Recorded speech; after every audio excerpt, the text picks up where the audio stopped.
Magnus Carlsen versus Hikaru Nakamura. Arguably the most storied, biggest rivalry in chess history. That's very much debatable, but it works for the intro.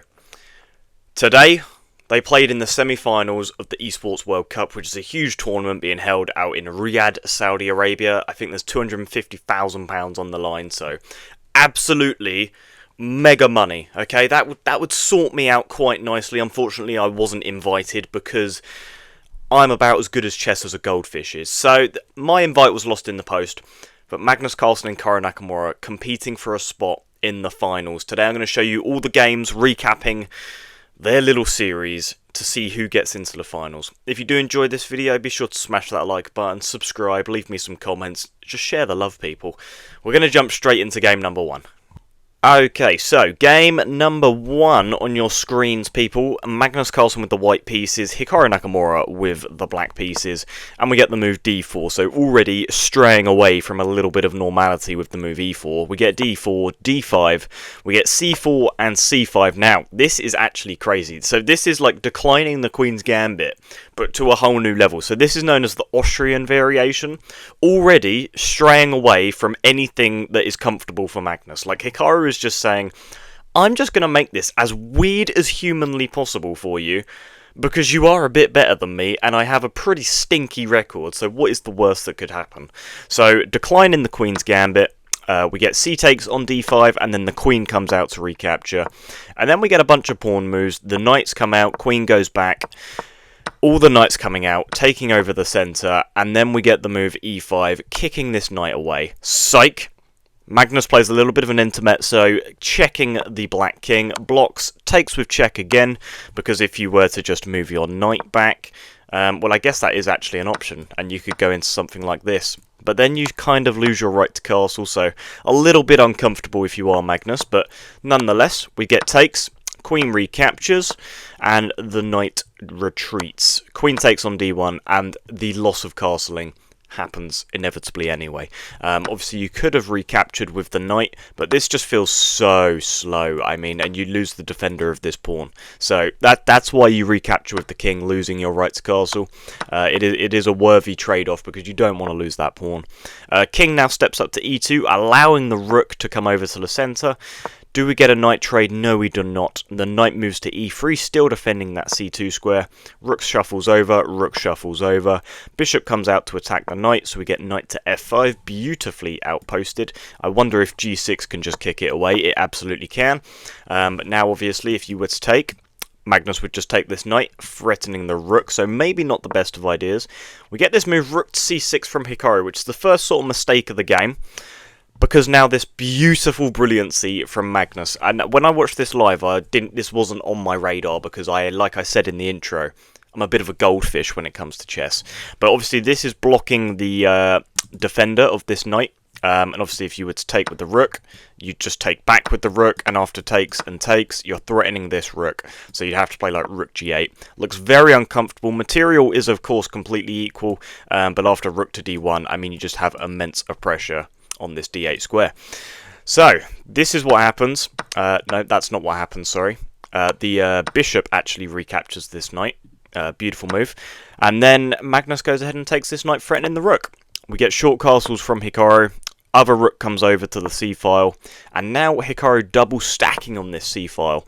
I mean, the perk of Magnus not being castled here is he is just going to fly these pawns up the board. Knight goes back to a6, rook steps forward, knight comes back to b4 attacking the rook. So we're getting a shuffle of pieces, the bishop drops back. I mean, this bishop is cemented here for life now, psych. We get a trade-off, double stack on the d-file. Knight, this is a miss, okay, because of the move rook d8, you can just trade off another piece. Picks up a pawn, shuffles about. I mean, now we finally getting some trades. I mean, all these trades just benefiting Magnus where he's up a pawn. So an endgame is best suited to him. I mean, considering he is the endgame god. I mean, this is just absolutely ridiculous. This is just absolutely ridiculous.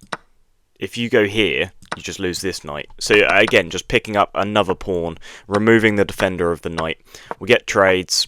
King shuffles over, and now Magnus is starting to push the pawns, making Hikaru very uncomfortable. That is a brilliancy. I mean, this is the sort of thing I find if I stare at the chessboard for 25 minutes. Sacking the rook, takes, gives a check, and wins the rook. Magnus is now up 3 pawns. I mean, this is resign territory for Hikaru, and after the move a4, Hikaru does resign. Because, like, the king is just going to be too overstretched. It can't defend these pawns while also defending this e-pawn. I mean, it's just a 3-on-1. It's completely losing. So Magnus Carlsen picks up the first win of the day. Then in the second game, they pick up a draw, so I'm not going to show you that game because, well, that's boring. We only want to see decisive results on this channel, okay? We get d4, knight f6, and c4 from Magnus Carlsen. So sticking with this d and c pawn push together, while Hikaru goes into a King's Indian defense. It's sort of his bread and butter. He plays it a lot in bullet as well. Like, it just means he can blitz out the moves in these 10-minute time controls. I mean, both of them still with so much time on their clock after 10 moves. It's absolutely ridiculous. I would be down to about 2 minutes by now. I would have nothing left in the tank. a3, first mistake of the game. Bishop comes out to d7, queen steps up to c2, and now, I mean, these subtle king moves just blow my mind every time. Like, what is going on? Long castles, and now Hikaru looking for some pawn breaks in the centre of the board. We get takes, and now the h-pawn starts to push. Takes the knight, because obviously, why can't you just go back here? I guess because then... Oh, wow, because knight b4. What? What? And then you're threatening this, I guess. So queen b1, and then... I don't really know. You just lose this knight. Right, that's absolutely gorgeous. That is absolutely gorgeous. So that's why you have to take this knight, only move in the position. Knight recaptures, other knight steps forward. I mean, every knight, every game is just beautifully outposted. Trader rooks. And this is where the game starts to get very exciting because, without spoiling too much, someone traps the other person's queen. It's absolute filth. Pawn recaptures, queen steps over to defend the pawn on b4, bishop darts out forwards. And now we get a little bit of a fortress setup, okay? So the position very, very locked down. It's not easy for either player to break through here. We get king d3 just stepping forwards. Queen steps back to a1, and now the kings are just shuffling about. I mean, this white queen is looking very pinned in here. So when it steps forwards, I mean, Hikaru just plays the brilliant bishop to a5. Looking absolutely gorgeous. The queen is now trapped in here. I mean, it's not trapped yet. Or it may never be, we just don't know. Bishop attacks the queen. Queen has to step forwards. Bishop goes to b7. Queen has to step forwards, out of the line of sight from this rook. But now you just play rook a8. And this queen has no more squares. Because everything is just so well defended. So you have to lose your queen. Hikaru winning Magnus's queen. I mean, and in this position, Magnus just resigns. Respects Hikaru enough to say, look, you're going to beat me here. There is just nothing I can do. There's too much on the board. So, they are both 1 apiece now.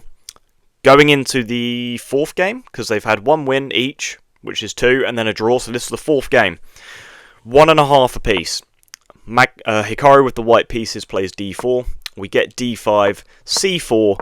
I mean, we're just loving these d4 openings. I mean, this drifts more into a Catalan than a Queen's Gambit. Obviously with the knight on f3 and the bishop being fianchettoed, king side. But even so, they're loving these d and c pawn openings. We get a trade in the centre. Both bishops now light squared are fianchettoed. All pieces are being developed. This knight on a6 though, I mean, I'm not a big fan because, like, where is it even going? Like, it's just not going anywhere, I don't think. And now we get some pawn pushes in the centre. Both knights on the rim equals dim, so I've been told by everyone ever. We get a shuffle of the pieces, and in this position, Magnus is for some reason better. I guess because he has, like, monster pawns in the centre, which are very well defended.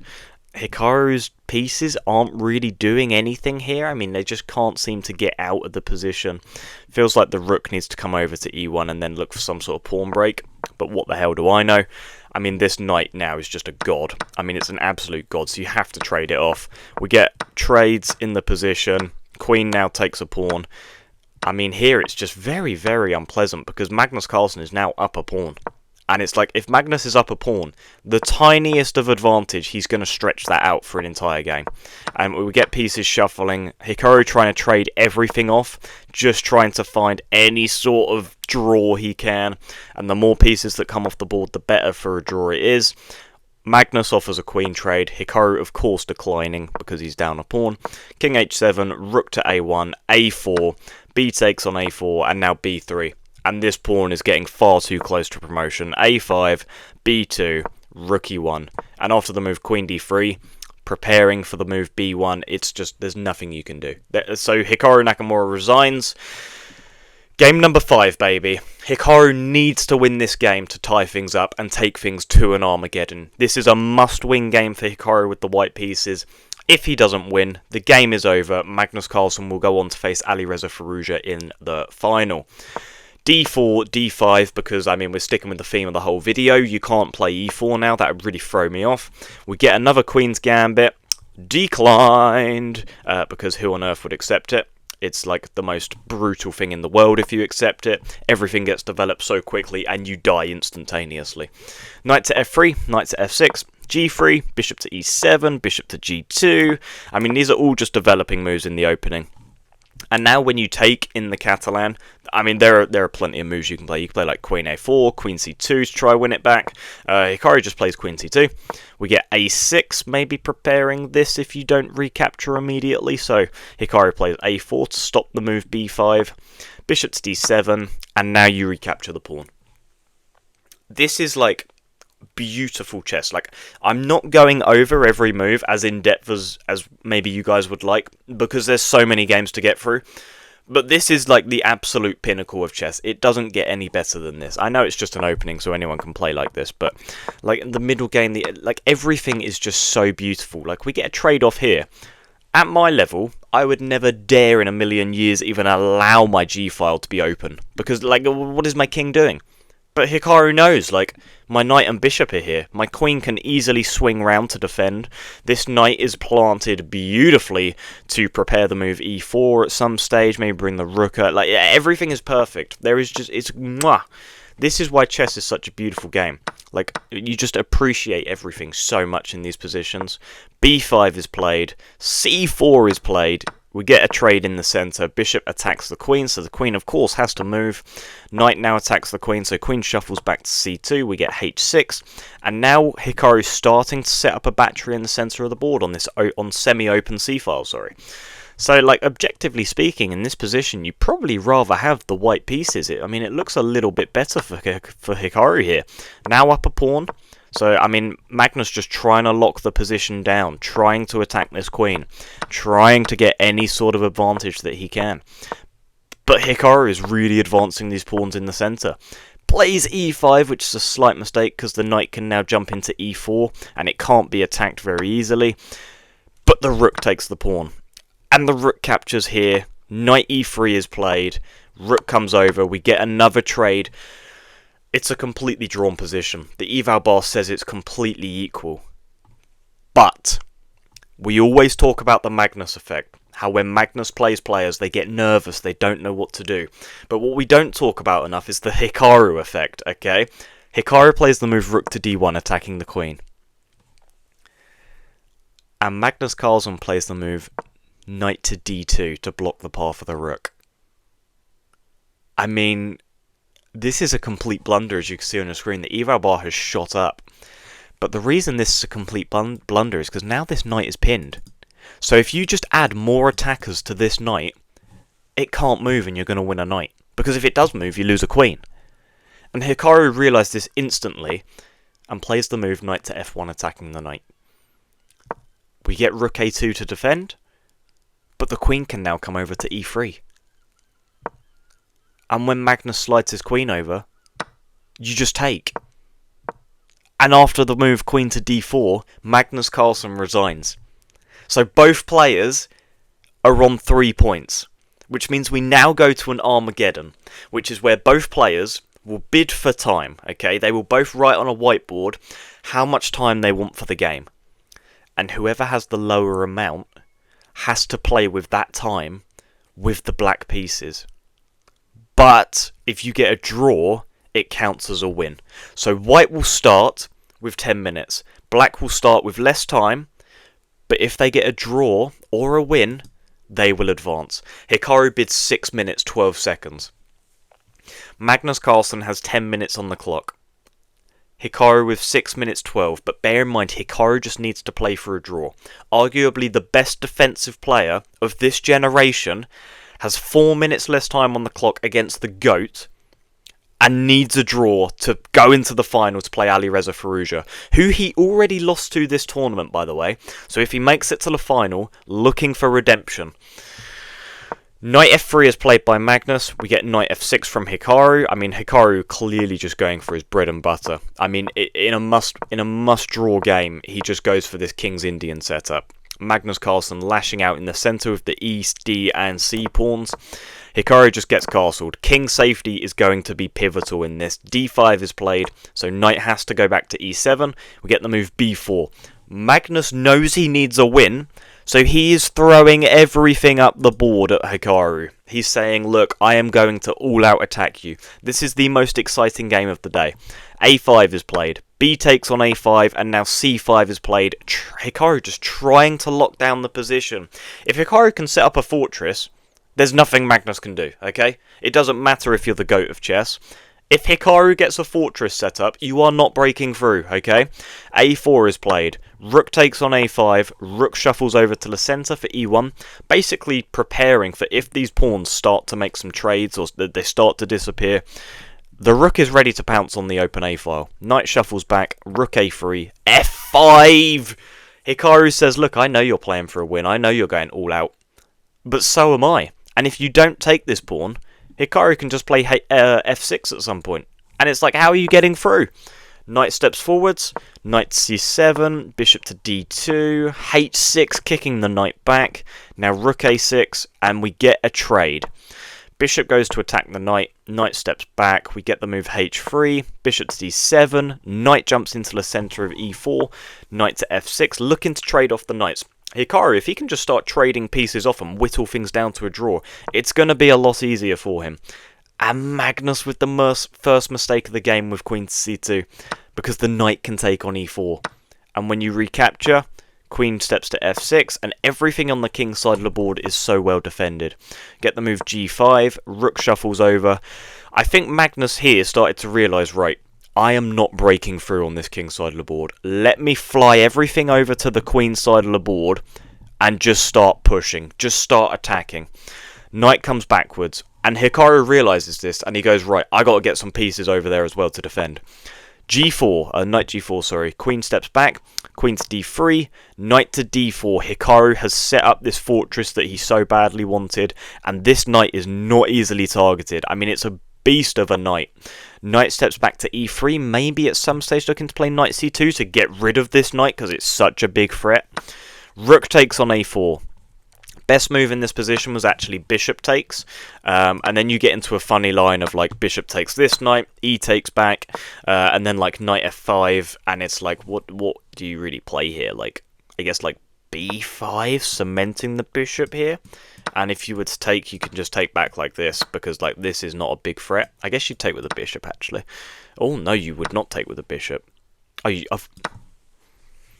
ignore me, guys, okay? Just ignore me, please. Okay? Please just ignore me. Jesus Christ, that would leave a queen hanging. This is why I'm the goldfish that reacts to them instead of playing them. Rook takes, rook takes, rook takes. How many times can one person repeat that sentence? This rook now on a3 is now pinning Magnus's bishop to the queen.